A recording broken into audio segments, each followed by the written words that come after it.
Hey, I'm Rachel. And I'm Amanda, and this is Beyond a Ballot.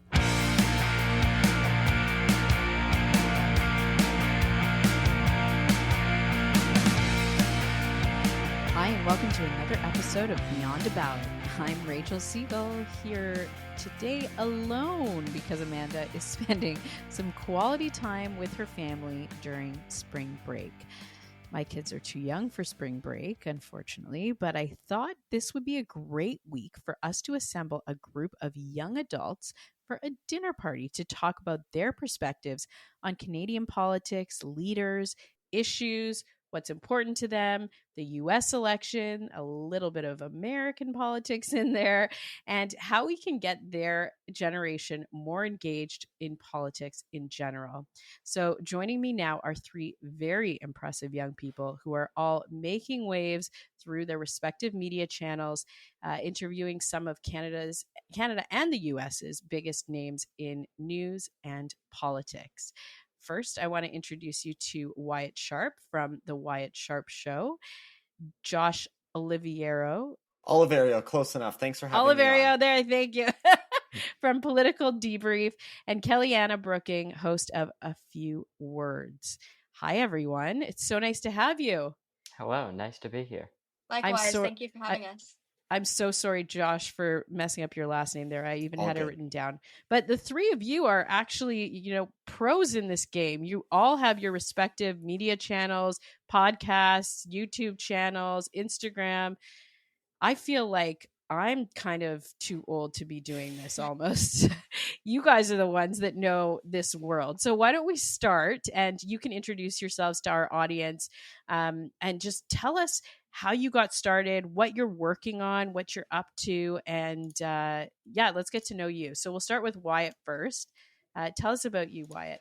Of course. So I started kind of getting involved in this atmosphere when I was around probably 12, I think, maybe 11. And it really just kind of started out of like a general interest for what was happening. I think it was, seeing all of the different issues, how it was affecting people. And so I decided to start emailing different people. And initially I thought, well, I might as well put this into writing and, maybe publish it. But then I started, because I was recording something like the Zoom call, for example, that I was actually doing the interview on. So then I started actually publishing the video recordings as well. And so, yeah, I mean, it's been, I kind of went from when I first started primarily, interviewing people on the Canadian side. And then I think kind of by default, just because of how much, American politics impacts Canadians as well, I kind of branched out to that as well. And now, like just a couple of weeks ago, I started. And so now I'm a on-air contributor for the Newsform Network, which is a relatively new broadcast network in Canada. And it's just kind of like I'm providing like updates on American politics for them, just because, as I said, a lot of my interviews are American based. So, and all of that, trying to balance it with school. So it gets a little bit hectic, but perhaps we'll talk about that a little later. But yeah, thanks for having me. And how old are you, Wyatt? Oh yeah, I should have mentioned that. 15. 15. Not bad for a 15-year-old. I think I was like on ICQ all day when I was 15. So does anyone know what ICQ is? No, they're all shaking their heads. Okay, great. Moving on. All right, let's go to Kellyanne, who is joining us from the great US of A, our American voice this evening. So why don't you tell us about you? Yeah, of course. So I'm 16 now, and like Wyatt, I got involved in politics when I was 12. And I used to live in Seattle, Washington, and I grew up not really knowing anything about politics, or that wasn't really a conversation in my household per se. But in Seattle, we had this movement called Chop Chaz, which, for those of you who don't know, their main focus was to defund the police. And as a 12-year-old, just looking at my community and seeing how Seattle isn't safe anymore and it's not a great place to be, defunding the police wasn't even a political issue for me per se. It was just morally wrong. So I started, one of my friends at the time, their dad was a police officer. So I interviewed him. He was my first ever guest on my show, which was really bad. It was like shot from my phone. It was like shaky. I was like mumbling. It was so bad. But that's how my show got started, which was just with people that I knew locally, teachers, friends, parents, and such. And now I'm still doing my show. It's going a lot better. And I really like to interview people from all different walks of life, different job professions, different political views, different genders, sexualities, whatever. I'm really open-minded and I like to have conversations. That's awesome. Thank you. Very, very creative. Wow. Okay. And Josh, what about you? What are you up to? Yeah, well, first of all, thanks for having me on. I really appreciate it. My name is Josh Oliviero. I'm the host of Political Debrief. It started actually, funnily enough, out of a school project in grade 8. We had a bunch of topics to choose from, and I did a project on electoral reform. And as part of that project, I interviewed my local member of parliament. It went so well. I enjoyed it so much that I decided to do it 45 more times. Oh my God. Or around that number. Over 40 members of parliament you've interviewed? Not 40 members of parliament, but it's getting up there. Wow. And the whole idea behind Political Debrief is to take a deeper dive on the issues in Canadian politics and how they impact Canada's youth.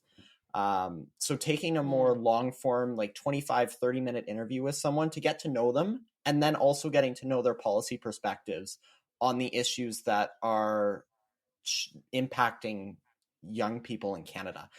So it's been about 2 years now. I think relatively successful, not as successful as Kellyanne and Wyatt, but it's led to some great connections, some great opportunities, and it's been great. Well, it sounds great to me. I would listen to that. I think Josh is pretty accomplished. I just gotta say likewise. that. Yeah, and you'll probably have like a new audience after people listen to you here, because that sounds like what we do, but mainly for women and moms and the older crew in Canada. I want to. Speaking of issues that impact youth, I think that your generation gets a bad rep when it comes to political engagement. I know it's probably something that you guys hear a lot, that youth don't vote, and so they don't matter in the political conversation. What do you have to say about that? I'll start with Josh. I mean, I think that that's not a criticism that's specific to this generation of young people.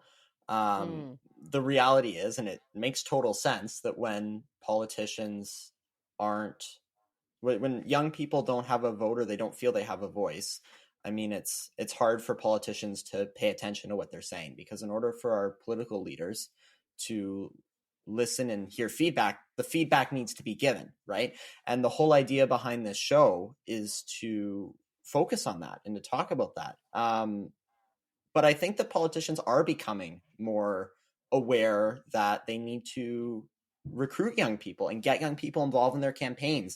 I've seen pictures online of people campaigning for someone in as low as young as 11, right? Wow. And engaged in that kind of thing. So I also think that social media provides a good opportunity for young people to get engaged and involved and share their opinions in a way that didn't exist previously. And obviously there's an argument to be made around social media, but I think overall it's a net positive in terms of political engagement for young people. All right. And Kellyanne, what about down in the US? Are you guys feeling like that's true, that youth still don't vote down there? I think that Gen Z is more prominent and outspoken about politics more than any other generation. Not saying that's always a good thing per se, but I think that it's nice that even if people have opinions that I disagree with, it's great that they're still using their voice. However, I think that it's really hard for Gen Z to vote when our politicians are promoting bad policies and aren't being relatable to our generation. I think that politicians tend to be very out of touch with what Gen Z wants. They always assume what the policies should be instead of actually having those real life conversations and getting to know our wants and needs. Some examples are abortion, climate change, border control, taxes, critical race theory, schools. Politicians completely ignore us on those issues, so I don't blame Gen Z for not voting. Whoa, what an answer. Okay, Wyatt, what's going on with Gen Z in Canada? Yeah, and I suppose probably not a great way to start answering your question, but I mean, if I think about what happened in the US recently with them trying to like ban TikTok, for example, I was thinking to myself, and it's like the people who are voting on whether or not to ban TikTok, a platform that is primarily utilized by Gen Z, is like the majority of the people who are actually voting are people in, the House of Representatives and eventually in the Senate as well. And they are in no way, representative of Gen Z. They are obviously, in the nicest way possible, part of some older generations, you could say. So, I mean, I think part of the problem is, and I think both Kellyanne and Josh touched on this quite well, is it's people aren't enthused to go out and vote. And I don't think that's specific to Gen Z. I think it's kind of just generally speaking for the population as a whole. I mean, if we look to Canada, even in the last Ontario provincial election, voter turnout had all-time lows, and it was because people weren't very enthused about many of the candidates. They hadn't really seen a lot of what one candidate is going to do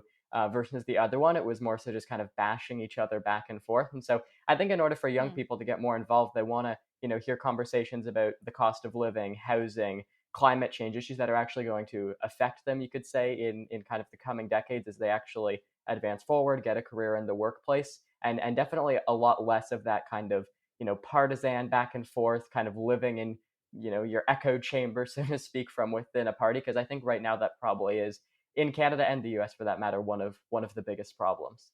That's a really good point that you make, Wyatt, because in Canada, I think there's a lot around your generation, Gen Z, and the environment. And often you get pegged. I don't know if it's the same in the US, you can tell us, Kellyanne, but you get pegged as, the people that we're going to leave the environment to, and that's really your big issue. But affordability, which is a huge narrative in Canadian politics right now, is also greatly impacting your generation. Would you say that it's unfair to categorize you as the environmental generation, Wyatt?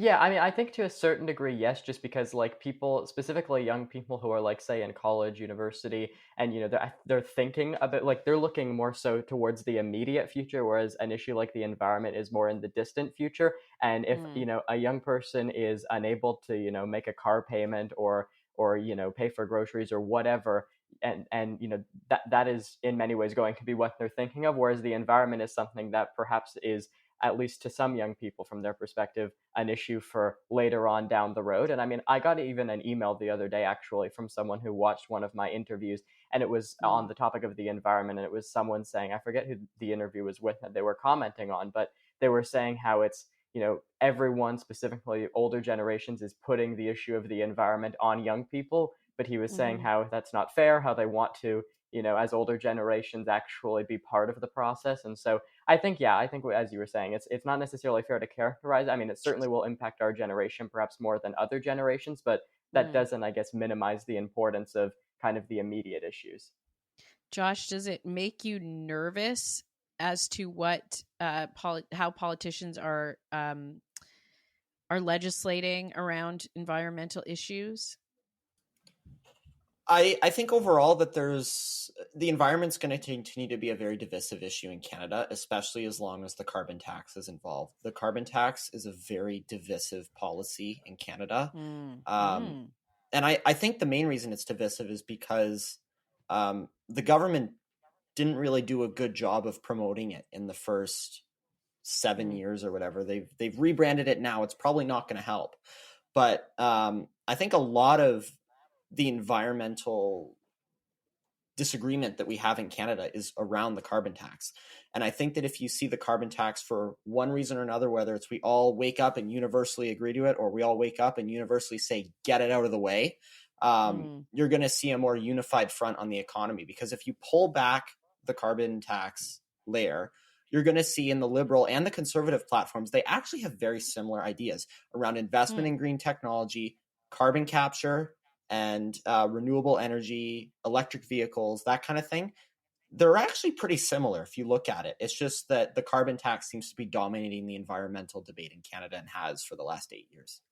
And even just quickly, like even Catherine McKenna, the former environment minister, I saw her the other day commenting on how, and she's one of the like original architects of the carbon tax, and she was saying how it's like the Liberals need to do a significantly better job at explaining the benefits of the carbon tax. I mean, because if you look at the Conservatives right now, they're just talking about how it's bad, bad, bad, and then the Liberals aren't really offering too much in response to that. So it's just kind of interesting to see, even within the Liberals, they're kind of recognizing that they need to do more. I've heard that from even sitting MPs telling me that the government as a whole just sucks at messaging. And that's something that if they want to get reelected in next year, that they need to fix ASAP. I keep forgetting I'm sitting here with all four of us are podcast hosts, so you can all just interject when you feel suit. Okay, Kellyanne, tell us about Gen Z in the U.S. Are they feeling this like environmental? They're wearing environmental policy as their big issue. I wouldn't say it's our biggest issue. I think there are definitely a lot more important issues. However, I'm honestly not super educated on climate change. All I know is that the climate does change, and obviously it's real. I think that it was very ignorant of Vivek to one of his big debate points was talking about how climate change is absolutely not real, and just like it's just like this liberal pansy philosophy of thinking that climate changes. And Nikki Haley's response saying that he's wrong and climate change very much is real. Maybe we just shouldn't take taxpayer dollars to put it into funds that don't really matter, which I can get behind that, but I do not agree with majority of GOP's messaging around climate change. Okay, so just for those listening that don't know who she's referring to, Oh yeah, it's just Canadians. Not everybody knows, and we've had Americans on our show before, and we've asked them questions about Canadians, and they don't know everything either. So I don't. I'm just I'm translating across the border Okay. here. But she's talking about the Republican Party and their race for the nomination and some of the positions of the candidates that were running for the presidential nomination for the Republican Party, right? Yes. Yes. Yeah. That are correct. no longer in the race because Donald Trump is now officially the candidate. What a race that's going to be. Okay, we can get into that too. Tell me about politicians. Okay, U.S., Canada, don't care where they are, England, wherever you want to choose from. Is there like a Taylor Swift of politics? Is there somebody that's really, really cool? Doesn't have to be a woman. It could be like I was going to say the Michael Jackson, but that might be too old for you guys.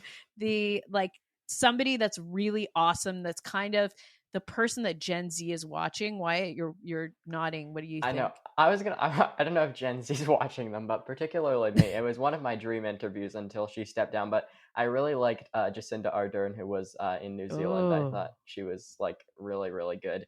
And then I guess like Gen Z as a whole, I don't necessarily know if there's one person, just because like I think again they're more so focused on kind of the day to day. But I mean, I did notice as much as Vivek Ramaswamy's campaign kind of lacked substance, and even when I interviewed him, he was very much talking about like just talking points, so to speak. He wasn't actually talking as much about the actual issues as much as some of the other candidates were. But I think people, at least among Gen Z, were not necessarily excited about his campaign, but interested in his campaign. I mean, he wanted to like raise the voting age in the United States, even unless you took a mandatory civics test. And so that was interesting because, at least from young people that I spoke with, it made them enthused, perhaps in the wrong way for someone like Vivek Ramaswamy. So I think for Gen Z in particular, they're like looking at what is this candidate going to do for me, whether it be good or bad, and then kind of assessing where they go from there. Okay. Kellyanne, what do you think? Who's cool in the US? So I feel like the Taylor Swift, that was a kind of a good phrasing though. That kind of, I'm a big Taylor Swift fan, but I think that I barely know who she is. Oh, I love her so much. But basically, I don't really think, as I was saying earlier, politicians are so unrelatable. It's like infuriating. I think that unfortunately, if I had to pick one politician here that I think people get riled up about, it would have to be Trump. Really? Unfortunately, yes. I think a lot of people don't like him, but I think that there is a very niche specific crowd of like these like base like wannabe alpha male teenage boys who are so like in love with Trump. It's like it's weird, which I don't agree with them, but I think that if a politician that does attract a lot of hype and a lot of traction, like you've seen Trump rallies, it would be Trump, unfortunately. What about AOC? She's a congresswoman from New York. I did think about AOC, but I don't think that she has that same like pull effect. I think that it's because she's a woman, a lot of people aren't going to get behind her, and also I don't think that she has enough traction with the youth. Interesting. That's so funny because I always thought she did. Like she was the She was my Taylor Swift in the US, I was thinking, but I guess I'm No. all wrong. All right, glad you're here to tell us otherwise. Okay, Josh, what do you think? Anybody super exciting in Canadian politics? I was going to go to U.S. politics, but if you Oh, want you are? someone, No, if go you want someone go to Canadian, US. I mean, I've only seen one federal party leader doing TikTok dances, so I Oh think my NDP God. leader Jagmeet Singh needs to take has won that one maybe in Canadian politics. But another person that I've been watching, not just from the popularity front, but also from the policy front, that's been given some interesting ideas and been given a lot of airtime and a lot of attention for a rookie congressman is Maxwell Frost from Florida. He's a I forgot newly to mention elected. him. Yeah, he's been getting a lot of traction for a new congressman, and he's been proposing some interesting stuff. The one thing I would say though too is that this is often one of the things that young people get in, I don't want to say in trouble for, but maybe a stereotype that exists that maybe isn't as realistic. It's saying that all young people unite behind one political leader is equivalent to saying all seniors unite behind one political leader. Like, the benefit of having youth that can talk about politics more open and are interested is that there's a wide range of ideas and political beliefs. So if you're talking about the policy front, I'm not sure that there is one uniting figure that is going to solve all of North America's youth problems, right? Or Canada's youth problems. One thing that's been really encouraging to see is that people that have been setting records for youngest elected politician, those records used to always be held by center left candidates, but we're seeing the youngest MP in the House of Commons right now, Eric Melillo, is actually a conservative. So it's really great to see that the wide spectrum of political beliefs among young people is actually being represented. Do you know what that's called? The youngest person in the house. Do you know what their title is? Baby of the house, it's called. I didn't even know that was a thing. I knew there was like something. Well, stick with me. I got all the longest singer. political trivia you could ever need. Okay. Well, none of you were super inclined to give me a name in Canadian politics. So I'm just going to equate that to the fact that nobody in Canadian politics is super awesome like Taylor Swift. But I think, I mean, from my perspective, being an old millennial, I think that the conversation has changed when it comes to Canadian politicians trying to speak to youth.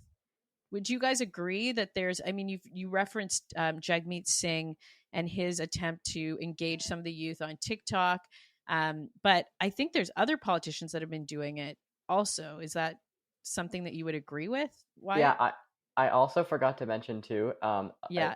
for some Canadian names too, like I think a lot of, specifically in Ontario, two MPPs that I've really noticed is Sol Mamakwa from Kiwetinoong and Goldie Gamari from Carleton, who are both like, they do TikToks together and, you know, a whole bunch of stuff.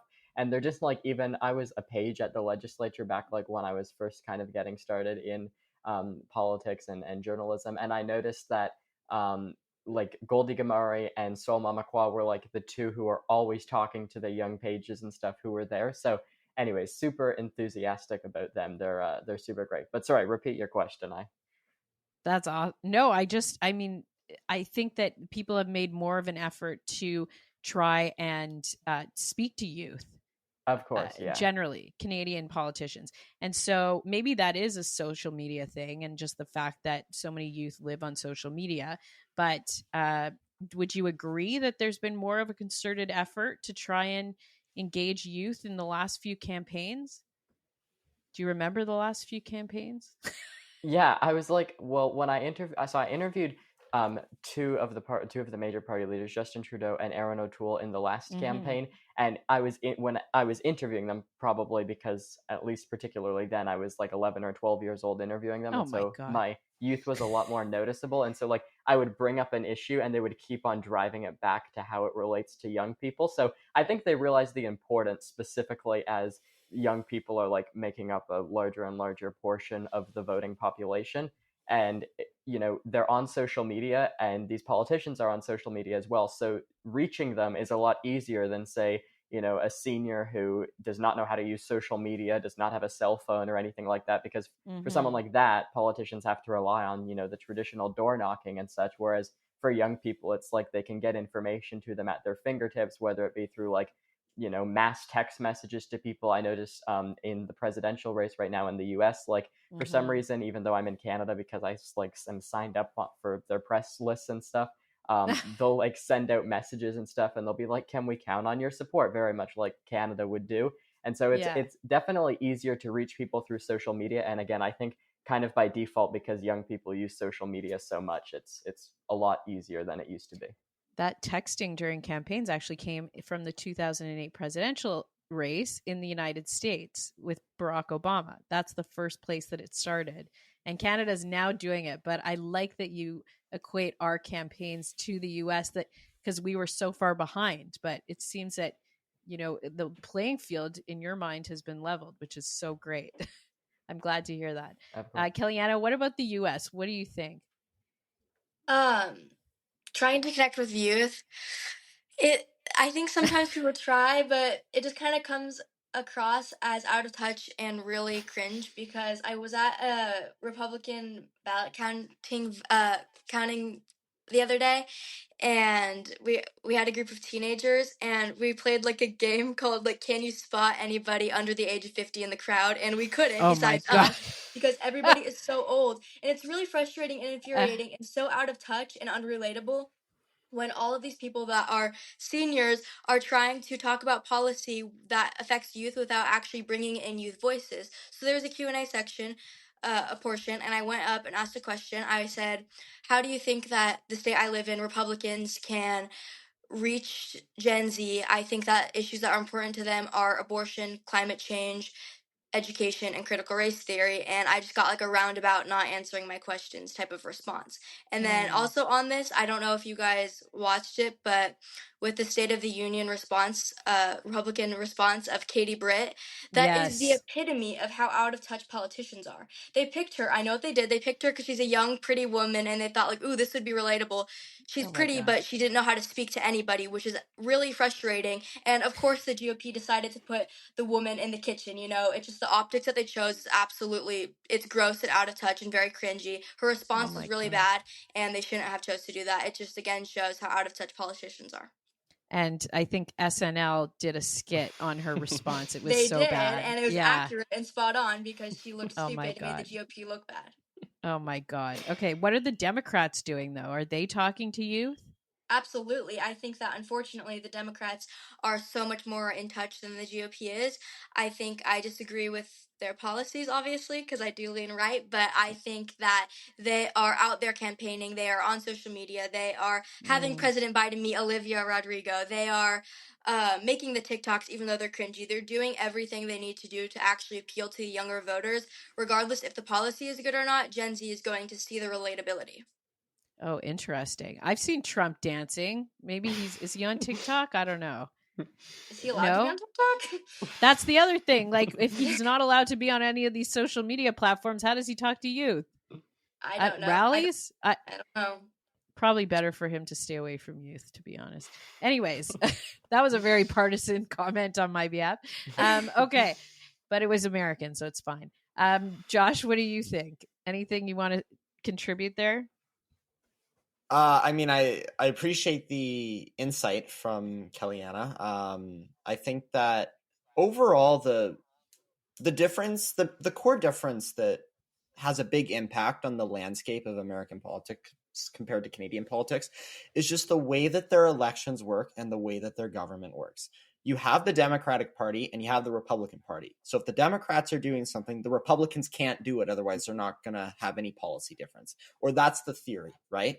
So the Democrats position themselves in a lot earlier to deal with these youth issues, where the Republicans are maybe a little bit more worried to jump in on these, or they want to put their own spin on these issues to keep that difference from the Democratic Party.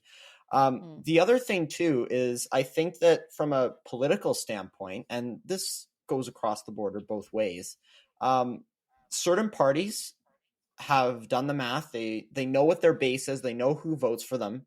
they know it's not young people, and they're okay with that because that's not who their party's focused on, or that's not the policy that they focus on, which is totally fair. And it works even easier in Canada because we have a multi-party system, and that's something that young people can consider, or that older people can consider, saying like, this party really, the policies that they have, or their suggestions, or their platform doesn't really support someone like me, but this party does. So I think it's also just there's a lot of politics involved, and a lot of math and statistics maybe involved in policy positions that are taken, and maybe the inclusion or lack of inclusion of young people.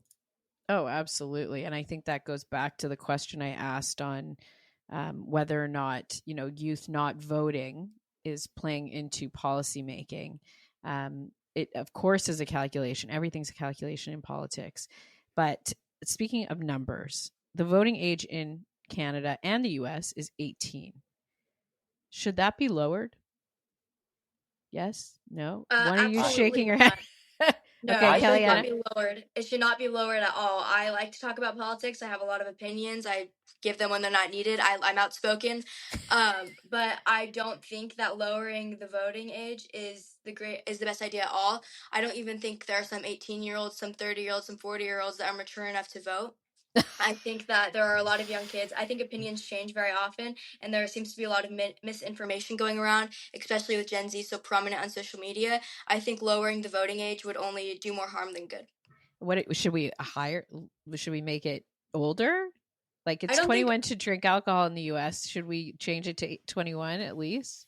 I'm not saying we should make it older. I'm just saying I know for a fact we don't need to lower it at all. I think 18 is pushing it. Okay, Wyatt, you wanted to jump in there? Well, because I feel very passionate here because I have a number of different perspectives. So with what Kellyanne is saying, I agree in some respects in the fact that young people right now, not just with politics but with anything, it's like they get onto an idea and they think theirs is the best, and they like do not have any way to see anybody else's perspective.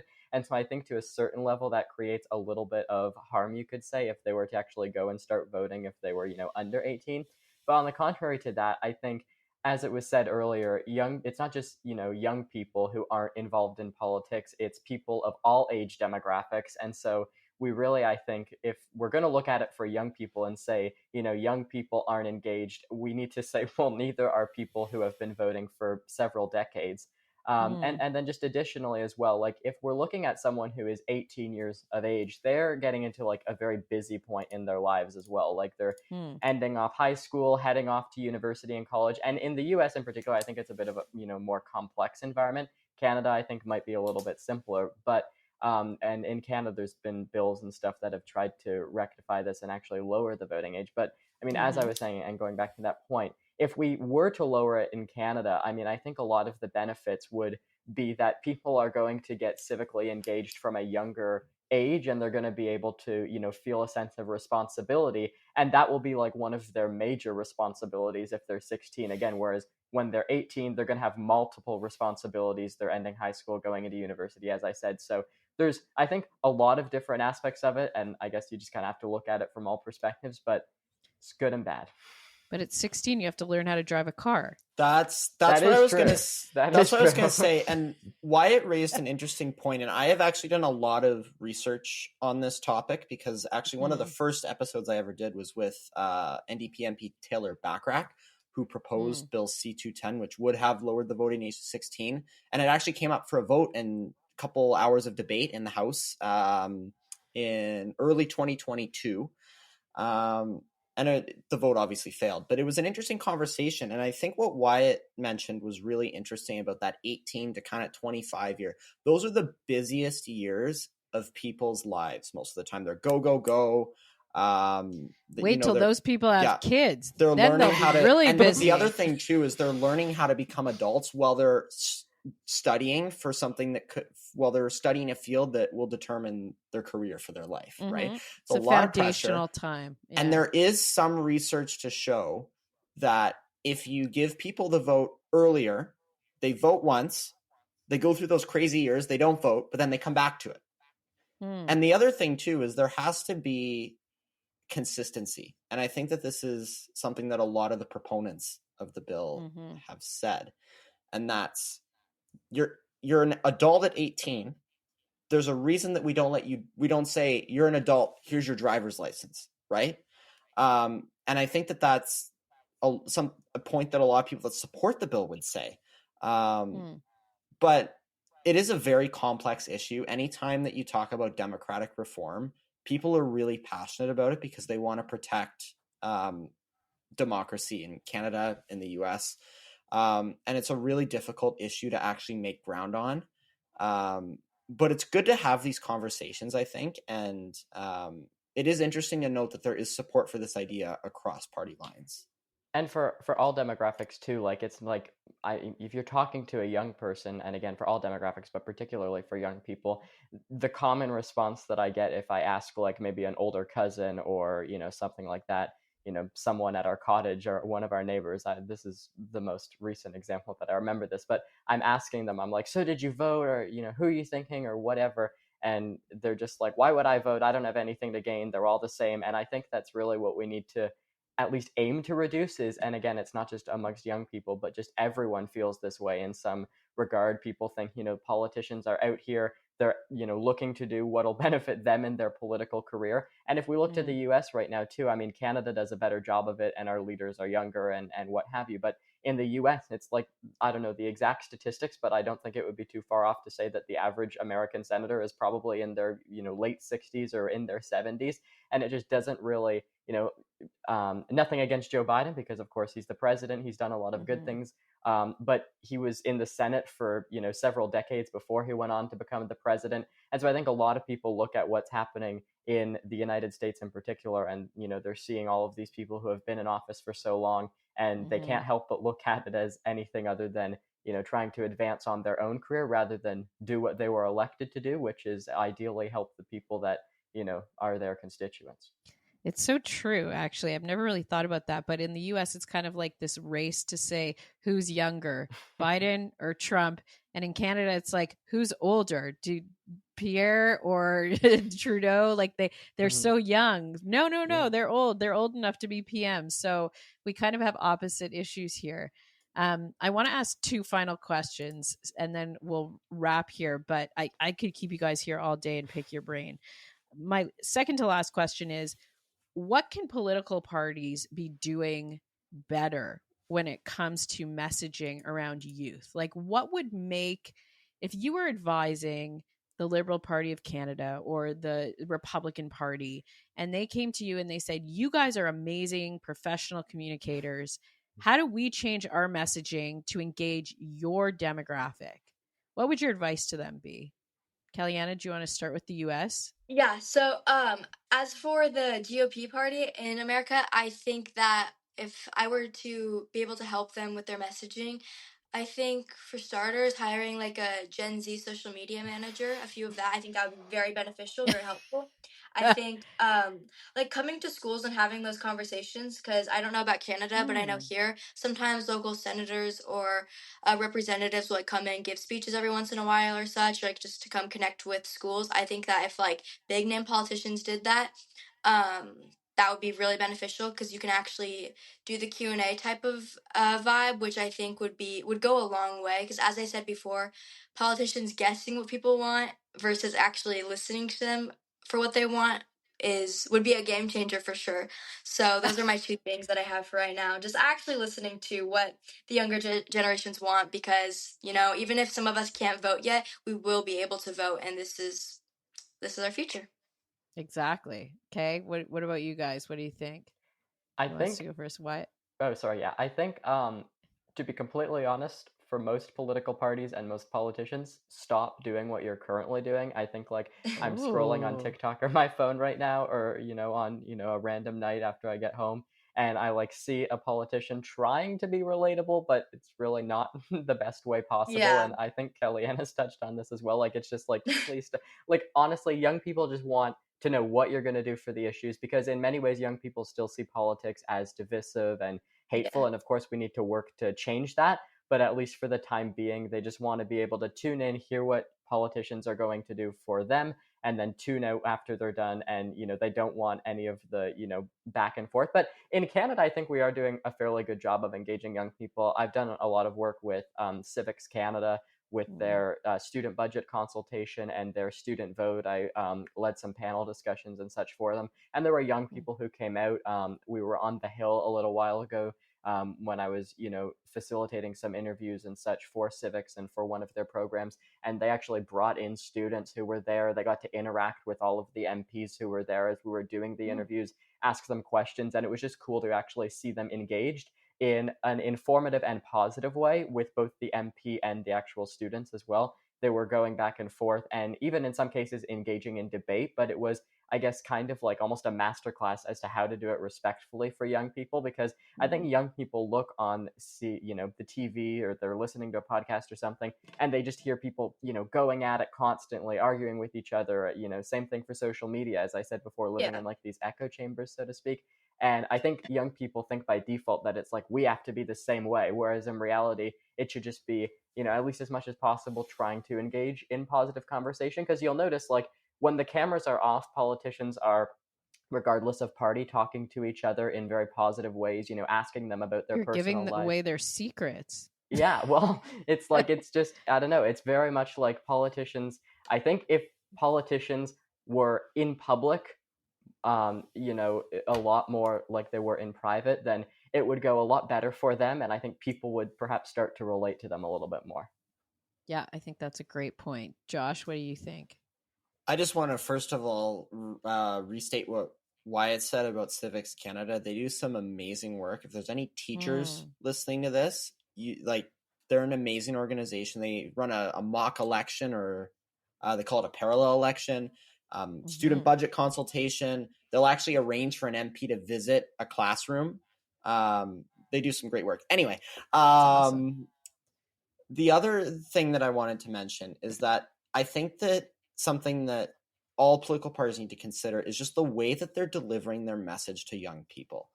Young people are smart, they're intelligent, and they know you got to start treating them like people that know what they're talking about and who can pull out actual policy. Politicians need to treat young people like adults, in a sense. You speak with them directly, you use language that they understand, you treat them like they understand, you're well-spoken, and young people will recognize that. They'll recognize that there's a mature, well-spoken, intelligent leader with good positions that are going to benefit them, and that's going to earn them their vote. You don't need to get all crazy with TikTok dances and hashtags, everything like that. Just treat young people like the smart people that they are.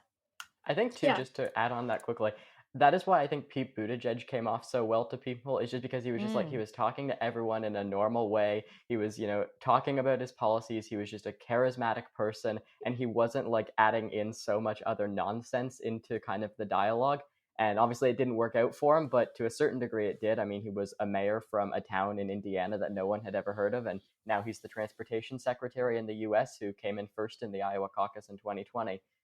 So yeah, I mean, I think people need to, learn a little bit from some of their fellow politicians, and then perhaps that'll not only help them connect to young people more, but just all demographics. Is Pierre Poilievre doing that? Honestly, I think Pierre Poilievre has it a little bit easier than someone like Erin O'Toole did, because even if we look at like the switch to Stephen Harper to Justin Trudeau, people were just getting tired of Stephen Harper, I think, and by default, that's why Justin Trudeau got elected. And I think it's now the same, but reversed, whereas people are, getting a little bit tired with Justin Trudeau, and Pierre Poilievre is kind of there. And also, the cost of living's high right now. People are looking to buy homes and such, and it's just not in reach for very many people. And so Pierre Poilievre is kind of like the rebound guy just there who's able to, bounce off all of his ideas. And so I think that's why his message is resonating. Is there room for improvement? Sure. But I mean, within the next year before the next election, it's, I guess, hard to see a world where Justin Trudeau can bounce back. I mean, he's done it before, but I think, as I said, I mean, Justin Trudeau's been in office now for almost 10 years. I think people are probably, again, by default, kind of looking for that change. And so how do we feel about Justin Trudeau? Maybe you're right if I take that one first? Yeah. Go for it. So I guess I'm going to kind of connect them here, but I think that Justin Trudeau did a really good job in 2015 at engaging with young people and getting them excited about politics. he promised real change. He got people excited. It was one of the, if I'm remembering correctly, voter turnout was really high compared to other elections. Young youth participation, youth voting was a lot higher. But then they just kind of forgot about how to do that in 2019 and 2021. That combined with a good conservative leader that knows how to message things, spike the hike, axe the tax, bring it home, slogans that are simple, that young people understand, and that actually have meaning are working for Pierre Poilievre right now. And I think Kellyanne, I mentioned this too. Like in the US, for example, people are specifically young, I think she said young teenage boys, are very much for Donald Trump just because like they think it's like the cool thing. Whereas I think in Canada, it's young teenage boys think it's the cool thing to like be against Justin Trudeau because their dad is against Justin or like something. I mean, I know it sounds stereotypical, but I just feel like a lot of, and even I'll talk to my friends, and some of my friends are very much like that as well. And I'm like, well, why do you feel that way? And they're like, I don't want to talk about it. They're like, let's talk about this or let's talk about that. But they're just saying it because it's like, starts a conversation about something, or because they saw someone on TV, or because they heard their dad talking about it the night before. And I'm just giving these examples because it's something that I've, relating to as the things that I've heard before. But I think it's just people, if you're educated about politics and it's like you have a stance on something, whether it's for or against it, as long as you're able to speak on that stance and kind of argue for it or against it, I think you'll get a lot of respect from people. So I want to pick up on that because we always ask our guests how they got involved in politics. And obviously the three of you are real unicorns because at 15, like I said, 16, politics wasn't even on my radar. The internet was just coming out. So really that's what we were all focusing on. But what is your advice to parents that are listening that maybe want their kids they want to support their kids to get involved in politics? Like what can you say to parents to get their kids to turn into you guys? I'd say bring them to vote, first of all. I would say, engage. I mean, a lot of MPs in Canada might do or even in the US, they'll do town hall meetings on specific issues, bring them to that. If there's fundraisers happening, what you can also do is I've done this to a couple of my friends before because it's this big joke now amongst me and my friends, and it's they obviously know how much I care about journalism, news, and media and stuff, and they're like, "Oh yeah, did you catch the hockey game last night?" But I've tried to engage them a little bit more, and I've done political compass tests, like the great friend I am with them, and it's I've tried to, and they've done it before, and they know what their answer is going to be to every single question. And so, doing things like that it's not that hard. I think young people just need a better understanding of what politics actually is. And, they need to kind of get away from thinking it is the stereotypical thing that a lot of people kind of prescribe it as, because it really is a nice community when you're, I guess, in my position, because I, like to talk to everyone. Perhaps if you're on a partisan side, it's a little more complicated. But like I was saying even before, I mean, politicians from all sides, they'll talk to each other, even if they don't agree on policy, they can still talk to each other about their personal life. I think that's a lot more prevalent in Canada. Unfortunately, the US is becoming a little more polarizing, but that'll be a conversation for another day. All right. I think Kellyanne?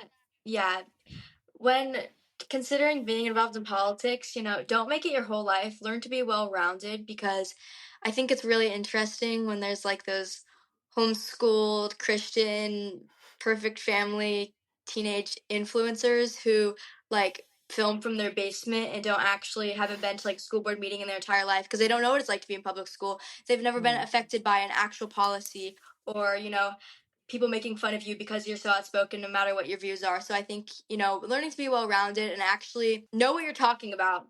Don't try to speak on things that you don't know or haven't been in. It's really cringy, and people can see through fakeness because, it's very important to be authentic. And when being outspoken, never change your authenticity for approval. It can be very easy to do that because I don't know about you guys, people making fun of you because you're so outspoken or because of your social media or what you do.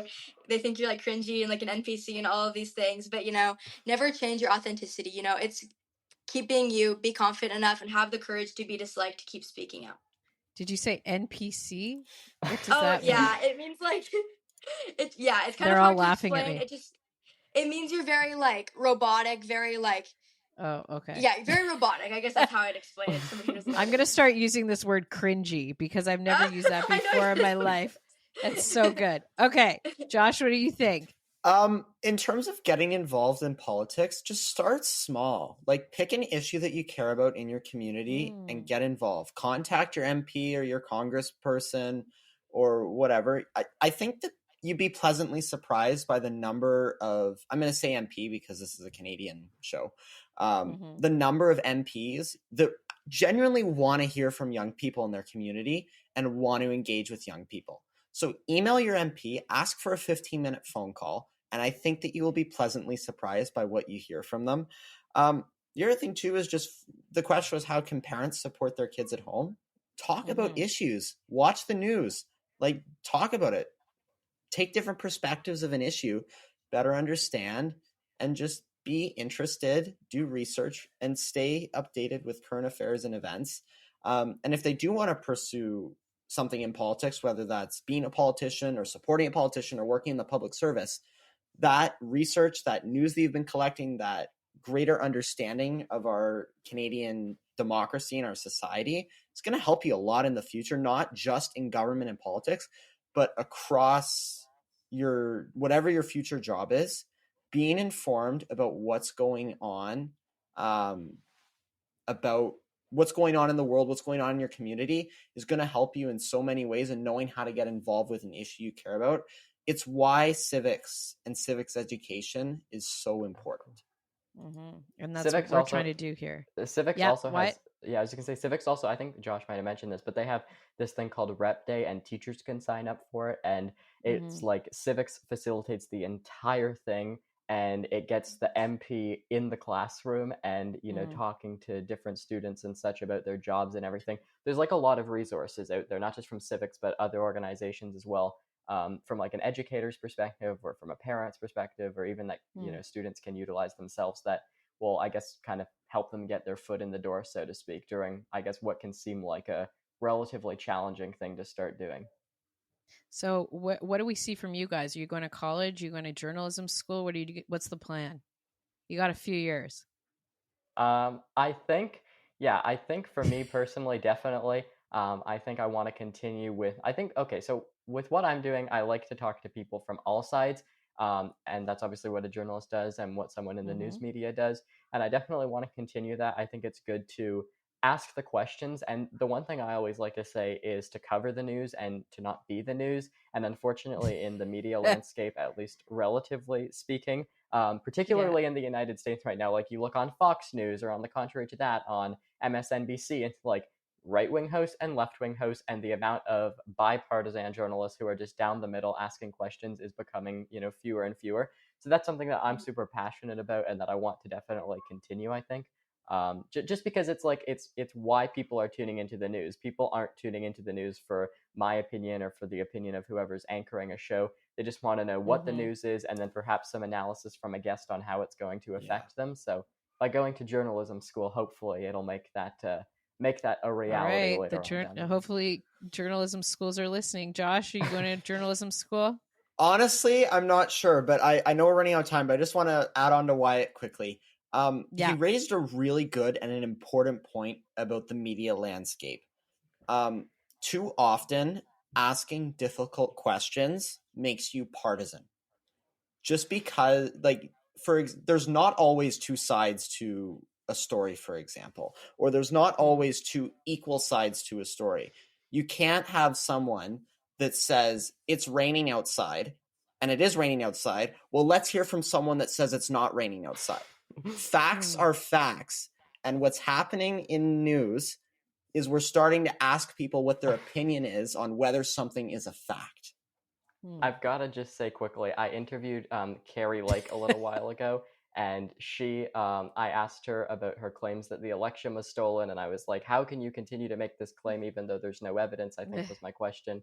And she went on to call me, and I mean, I don't really care so much, but it's like most 15-year-olds might. She was like, you are a horrible journalist. She was like, you need to do your job as a journalist. So if you want some insight as to what some of these politicians' relationship is with facts, then I would recommend checking out that interview. Interesting. Okay, Kellyanne, last word to you. You going to college? You going to medical school? What do you think?